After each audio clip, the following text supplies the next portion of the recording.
folks, who wants to roast coffee? Who wants to see some coffee being roasted? All right. Okay. Who's seen this happen before? Who's seen coffee being roasted? Yeah? No? No? Who's seen coffee before it's roasted? All right. Tell me what that smells like. Smells like mud. Yeah? Like a bag of lentils or pulses or something. The reason for that is this thing that we love, adore, crave and need as coffee starts its life like this. That's our coffee bean. And what that is that's the seed of the coffee tree. So these are two seeds that occur at the center of a fruit that gets picked from the coffee tree. And it's the seeds that, just like any plant, contain sugars, fats and oils, and it's those sugars, fats and oils that we change during the roast into all those wonderful flavours and aromas. But in this shape, in this condition, you wouldn't want to drink it. There are bitter flavours and no sweetness. You wouldn't know that that's going to be coffee. So to turn that into what we really love, I'm going to hand this to James, who's our roaster today, and he's going to be operating the roaster while I tell you what's going on. So the first thing that we're going to do, getting ready to roast the coffee, is preheat the machine. Now the machine itself is essentially a rotating drum just behind this black face plate, and beneath the rotating drum is a line of gas burners.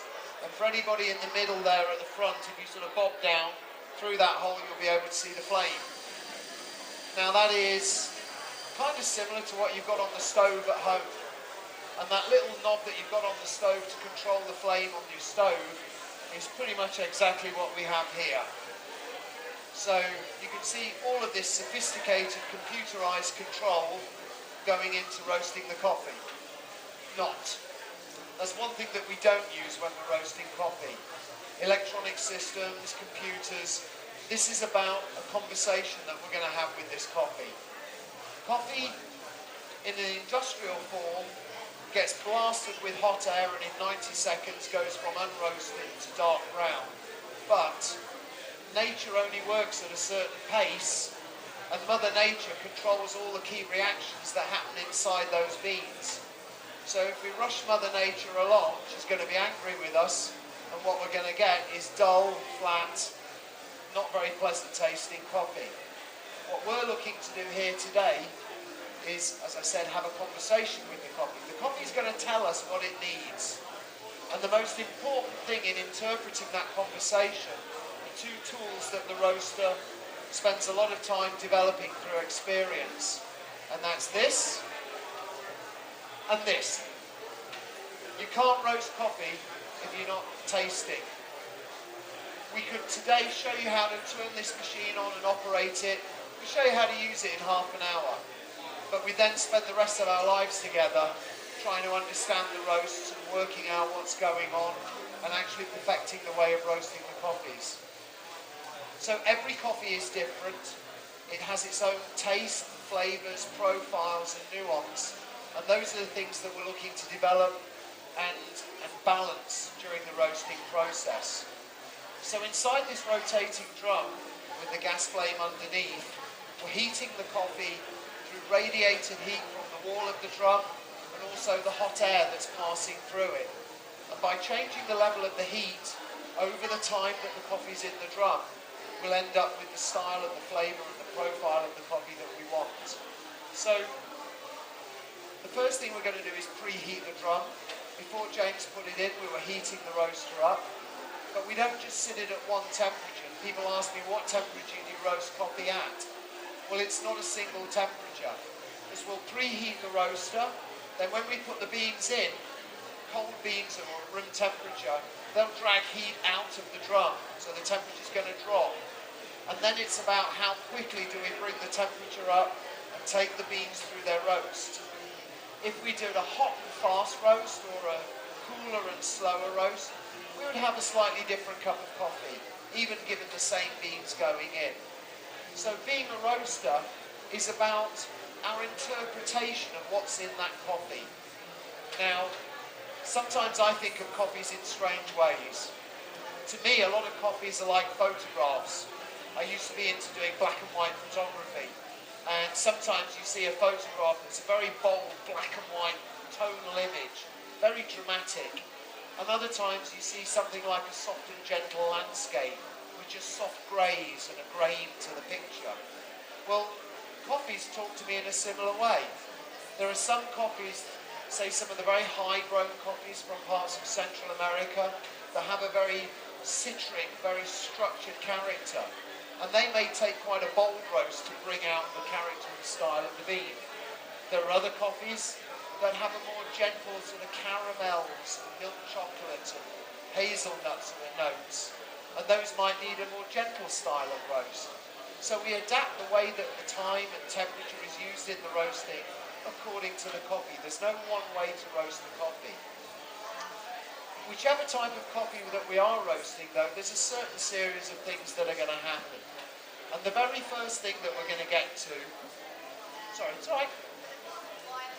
The very first thing we're going to do is to dry our coffee out a little. Now, you might say, well, I thought the coffee's already dried by the time it's shipped to us. Well, yes, partly and mostly. After the coffees have been harvested, pulped, washed, sun-dried, they then have to get sun-dried down to a certain moisture level that means they're going to be stable in transit. And about 12% moisture will do that. But still with 12% moisture, they're not going to roast in the roaster. So the first thing we're going to do is dry that coffee out. So our raw coffee, which we call unsurprisingly green coffee, the clue is in the colour. The first thing we're going to do is dry that out. So for those of you anywhere near the front, what you'll see is, as we go through the roast, James is going to draw some samples off, and you'll see the colours start to change. And those colours are very important to us. The way that we manage the roast, as I've said, we're not using computers, because coffees are not reproducible that way.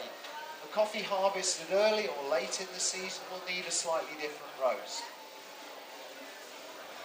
What we're looking at is the colour of the bean, the time elapsed, the temperature, and how all of those things are changing, the rate of change of what's going on there. Being a roaster is also like being the conductor of an orchestra. The bloke that's standing up in the penguin suit in front of the orchestra, waving his arms madly in front of the musicians, isn't marking the time, the music that you can hear. He's one beat or two in front of the orchestra, telling them what they're doing next. And our roaster, James, is running the same job here. These beans inside the roaster, once they start to pick up heat, they'll gain an inertia. They'll gain a momentum of their own. And sometimes they'll start to move on a little bit quick, and the conductor has to rack them over the knuckles and draw them in a bit. So we might make a small adjustment on the flame just to reduce the amount of energy going in. At other times during the roast, again, based on the colours, the time, the smell of the coffee, maybe it needs to be sort of pushed on a little bit. And all of these decisions we make on the basis of when we've gotten to know that coffee. So before we ever roast this to sell, we'll do half a dozen roasts at different times, different temperatures, and then follow that up with a detailed tasting to say, have we got the right balance of fruit acids and sugars? Have we got the right development of the body in the coffee to really represent that farmer's passion properly? Each farm grows coffee of a slightly different nature and style, and what our job is to do is to represent that coffee for you to be able to drink and understand it. So balance for us is a very important part of the cup. Sometimes I taste coffees that I think are underdeveloped. Some of the very light roasts, if they've not developed the more vegetal characteristic in the coffee, you won't get a rounded sense of sweetness that balances the acidity. It might be very nice to go and taste, but when you drink a whole cup of that and it's a bit sort of acidy on the stomach or harsh, it doesn't feel like you want to go back for another cup. I love our coffees and I want to be drinking that second cup, so we roast the coffees to allow a little bit more development and balance there. There are, of course, a range of roasting styles depending on the coffee. and some coffees suit those lighter developments, and some need a little bit more. But we always think about the coffee when deciding how far to roast it. So what's going on in our roast right now? We're a few minutes into the roast, and what we can see is our coffee is starting to change colour. We've gone from the green into a first shade of brown, almost like a straw colour. Now we call that the first colour change. And that's the roaster's first signal to say, hey, the temperature's turned around, it's getting hotter, and we're moving from the drying phase into the roasting phase. Please pay attention now. Because although you can walk away during the first couple of minutes while it's drying, if you walk away now, this isn't going to be good tasting coffee. And if you've got 10, 15 or a larger batch in the machine, it's responsibility. So we don't like to get that wrong. So at the first colour change, that's when we start to pull the orchestra in or pull back on the reins a little. We'll drop the heat on the flame so that the coffee doesn't start charging off ahead of us and we're actually still in control of the conversation. So as we move through that first colour change, things start to happen a little bit more quickly and we go into a progressively darker brown. So we'll start to hit a hazelnut colour and then towards chestnuts and those sort of deeper colours. We'll again decide on how far we're going to take it based on tasting and on the coffee. But this is the kind of the first stage where the coffee is going to try and wrong foot you. At the moment, for those of you who can see, the coffee is looking quite dark. Some of you might think, well, that's moving to a bit of a darker roast. Well, it's a false darkening. Because what's happening right now is the coffee's lost all of its moisture. What happens when your skin loses moisture? You get sort of wrinkly, like bather's fingers, and that's kind of what the coffee looks like at this stage. It's lost its moisture, it's shriveling back, it's getting to the ugly stage before it's going to burst out and come through to look pretty again. And what's going to happen there is we've got the last of the moisture building up pressure inside the bean. We've got carbon dioxide being given off in the roasting reaction, and we're going to get to a point where all these internal pressures become stronger than the fibres of the bean themselves. So they're going to go crack, like popcorn. And for those of you who see it after, the beans suddenly start to look a little bit larger. And they look less ugly, and prettier, and smoother on the surface because they've taken up the slack. But that first crackle, for those of you, you may be hearing just now this snap, crackle and pop sound, again, that's the roaster's alert. It's time to do something important. This is a change time when we start to see a very different sort of chemistry occurring during the coffee. And all the way till now, the beans have been saying, give me as much heat as you can. Give me as much heat as you can to keep it moving along. Now the coffee turns to a different stage. It goes through the Jekyll and Hyde stage. It says, hey, I'm in control. And the temperature gauge starts moving up and it becomes exothermic. And it can very quickly and easily keep going, keep going, keep going. And then you have one of three things. You either have bitter coffee, you catch it, make a correction and get perfect coffee, or you have a fire. All of these things are equally possible at this stage. James has already made the adjustment to the roaster, so we brought it back under control, but it's easy to overcompensate and again lose the plot. And again at this stage, if we're not getting the adjustments on the temperature just right, we can change our sugar chemistry and stop getting the sweet sugars and start to get a larger formation of bittersweet notes. And that's going to work against the other elements in the cup. So we're going to control that very carefully. So all the way through this stage now, things are starting to happen a lot quicker. You'll see James is sort of more quickly sampling from the machine using a little trier handle to pull out a couple of beans. And what we're looking at, listening to, smelling, and all of the senses are in play now. Because not only are we listening to the rhythm of the beans in the drum, they're changing throughout the roast as they lose weight. We're smelling the coffee as we get a little whiff of aroma from the beans. We're looking at the colour, the temperature, how quickly the temperature's moving and how much time's gone by. A lot of plates to spin. But these are all the things that we have to keep in balance when roasting the coffee. So James is going to manage that through now. And he's going to take that through to what we call the end point.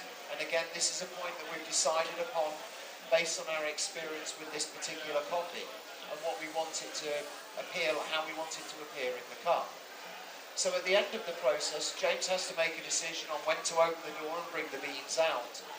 Now the big companies again have a lot of software, a lot of electronics, and it reaches a certain temperature, they hit a button, and a water jet gets sprayed inside the canister, inside the drum of the roaster, the temperature comes down, and the beans come out. No problem. And they can do that at the same time, same colour every time. But the problem with that is, that's a process that we call water quenching. And water quenching the coffee can not only destroy the sweetness of a coffee, but it also adds water back into the finished coffee that you're buying. So when you buy a hand-roasted Union kilo of coffee, you're getting a kilo of coffee, no water. And by law, you could see up to 3% moisture put back into the coffee. So James is now about to decide when to bring the coffee out. And it is a skilled decision because when the coffee comes out into the tray in front, it's still going to be at the critical temperature for roasting, so it can carry on darkening down. So we have to make an assessment based on how warm it is in here, how long it's going to take to get down below its critical temperature, and therefore how much run-on it's going to have. So if it was a very cold day in here, we might let it go a little bit further in colour before pulling it. On a very hot day, we'll want to pull it a little bit earlier.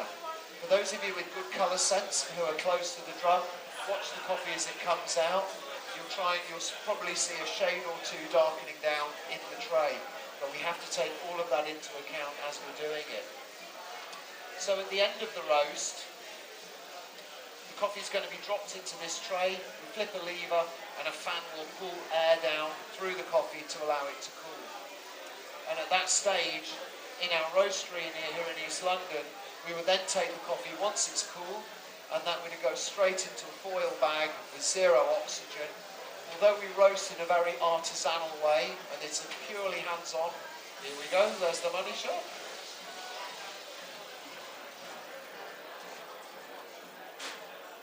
And yes, 15 years of roasting, I still get fascinated by this moment. After roasting the coffee, as I was saying, we go straight to a foil bag so the coffee is protected and away from oxygen. We roast in a very artisanal way, but we then use absolutely state-of-the-art packaging equipment to make sure when the coffee gets to you, it's in perfect nick and perfect order. Now, if you can see the coffee in here, you'll see it's a wonderfully even colour, and there's 2 things responsible for that. One, that it's very carefully selected and graded at the farm. So all of this coffee has been screened for uniform density, because if we had different densities in the coffee, it'd be kind of like trying to cook a sponge cake and a joint of beef at the same time in the same oven. And you know that's just going to end badly. So we screen the coffees for density, and with an even density, a very good quality of preparation from this 50 family community that grow the coffee for us, get a terrific smooth even result, and with the skill of managing the roast in the way that James does, that gives us a beautiful even development of the coffee and hopefully great flavours in the cup. Now, if you think you've got what it takes to be a roaster, which is a good sense of smell and, as I said, a good sense of taste, we're doing a little competition today. So behind me, and I invite you all to take part, behind me we have a table with 4 stations upon it. And at each station are 3 cups. 2 of those cups are the same. 1 cup is different. So, if you can taste the small differences that our roasters taste, you get 4 out of 4 on the test. So, we're doing sort of in Top Gear fashion. We've got a leaderboard on there. So you can sign up, have a go. It's against the clock. So the best result at the end of the day, the fastest clear round, as it were, mixing my sporting metaphors again, will win a clever dripper. It's a great way to brew your coffee at home. But have a go with what we're doing. It's a pro-am challenge of the World Championships competition that's been going on in there. Have a go with that. I'm around here if you've got any questions on roasting. Hope you've enjoyed it. Come and try some coffees on the competition. Try us out in the brew bar. Thanks for coming along.